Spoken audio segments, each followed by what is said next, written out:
আসসালামু আলাইকুম দর্শক, দেখেন ঘটনা কোথায় যে গড়াচ্ছে। লালমনিরহাটের পাটগ্রামে থানায় হামলা চালিয়ে ভ্রাম্যমাণ আদালতে সাজাপ্রাপ্ত দুই আসামিকে বিএনপি নেতাকর্মীরা যে ছাড়িয়ে আনলো বা ছিনিয়ে আনলো, তার পরিপ্রেক্ষিতে জামাতের প্রধান কি বলছেন? জামাতের প্রধান বা আমির শফিকুর রহমান তিনি বলছেন, এই পরিস্থিতিতে নির্বাচন কিসের, কি নির্বাচন হবে?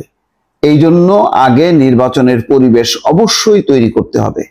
গুরুত্বপূর্ণ কথা, কিন্তু ফেলে দেওয়ার মতো না। এখানে এনসিপিও কিন্তু তাই বলছে, জামাতও কিন্তু বলছে যে নির্বাচনের তো লেভেল প্লেইং ফিল্ড নেই। এটা সম্ভবত ডক্টর মোহাম্মদ ইউনূসও অনুভব করেন। সমস্ত জায়গায় প্রশাসন এবং পুলিশ তারা মনে করছে যে বিএনপি তো ক্ষমতায় আসছে, সুতরাং তারা এখন ওই আগে ভিতরে যাইতে হোক না, কারণ সবাই বিএনপি। এই যে বিএনপি হয়ে গেল, তাহলে নির্বাচনের যখন নাকি শিডিউল ঘোষণা করা হবে, এই পুলিশ প্রশাসন তার উপরে যেভাবে বিএনপি নেতা কর্মীরা চড়াও হচ্ছে বা তারা যে নিয়ন্ত্রণ আরোপ করছে, এতে তো অন্য দলের প্রার্থীরা তারা তো মাঠেই দাঁড়াইতে পারবে না। সেই শঙ্কা কিন্তু ব্যক্ত করলেন ডাক্তার শফিকুর রহমান। সেই জন্য আমি বারবার বলছি যে এই ঘটনাগুলো কিন্তু কাল হয়ে দাঁড়াবে। এই অসংখ্য ঘটনা নজির সামনে এনে তখন জামাত ফোকাস করার চেষ্টা করবে যে প্রশাসন পুলিশ নিরপেক্ষ না, তাদের উপরে বিএনপি প্রচন্ড নিয়ন্ত্রণ। এই অবস্থায় আমরা মনে করি না যে নির্বাচনে লেভেল প্লেইং ফিল্ড আছে, ফলে এই নির্বাচন হইতে পারে না। নির্বাচনটা হইতে গেলে অবশ্যই লেভেল প্লেইং ফিল্ড করতে হবে। তাহলে এই যে কথাটা বলার সুযোগটা, এই সুযোগটা তৈরি করে দিচ্ছে কারা? দিচ্ছে তৃণমূলের বিএনপির নেতাকর্মীরা। তারা এই যে অঘটন ঘটাচ্ছে, তারা যে চাপ তৈরি করতেছে, এটা এনসিপি করুক, জামাত করুক, সমস্যা নেই। বিএনপি করলে কিন্তু সমস্যা হয়ে যাচ্ছে, কারণ বিএনপি বড় দল।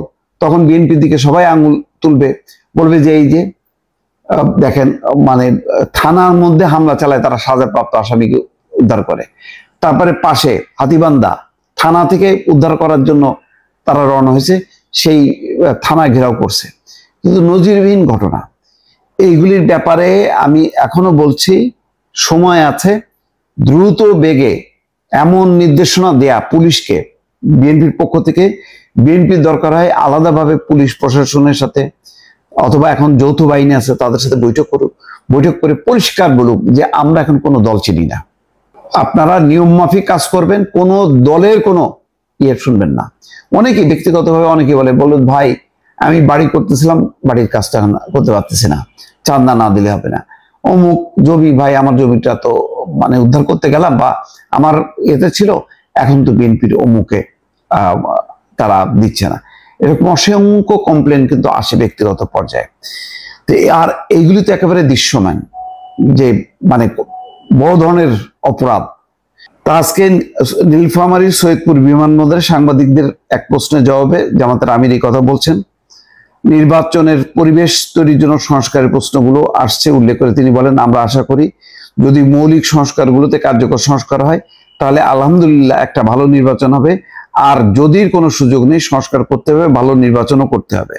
মব সন্ত্রাস প্রসঙ্গে সাংবাদিকদের আরেক প্রশ্নের জবাবে বলেন, মব সর্বকালে বাংলাদেশে ছিল, এটা 72 সাল থেকে শুরু হয়েছে এবং এখন পর্যন্ত এটা কন্টিনিউ আছে।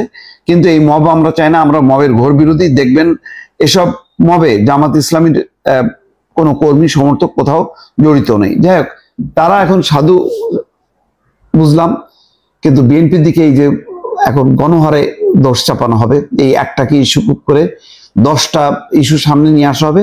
সুতরাং আমি আবারও বলি, বিএনপির নেতা কর্মীরা যদি সতর্ক না হয় আর কেন্দ্রীয় নেতৃবৃন্দ যদি নিয়ন্ত্রণ করতে না পারেন, তাহলে কিন্তু এটার ফলাফল ভালো হবে না। ভালো থাকবেন। আল্লাহ হাফেজ।